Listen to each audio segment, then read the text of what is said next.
Actor தெரியுமா? ஒரு music.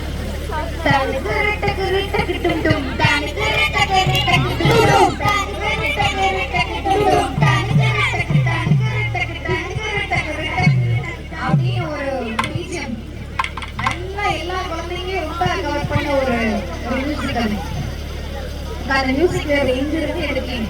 அந்த பாட்டுல எது அப்படின்னா நம்ம கிராமப்புறங்கள்ல பழங்காலமா தொன்று ஆடிக்கொண்டிருக்கூடிய காவடி ஆட்டத்தோட அந்த வீட்டை தான் அது கொண்டு போய் வச்சிருந்தாங்க. நம்ம காவடி ஆட்டத்தோட வீட்டு தான் சேம் அதே மியூசிக். அந்த மியூசிக் நம்ம குழந்தைங்க பார்த்துருப்பாங்க. நீங்க அந்த பாட்டு கேட்டாலும் இந்த பாட்டை ஆட சொல்லுங்க, அவ்வளவு நல்லது உடம்புக்கு. கனகி ஆட்டத்தோட மெட்டு தான் அந்த பாட்டு, காவடி ஆட்டத்தோட மெட்டு தான் அந்த பிஜிஎம். போடலாங்களா? குட்டிமா போடலாமாடா? போடலாமா? குட்டி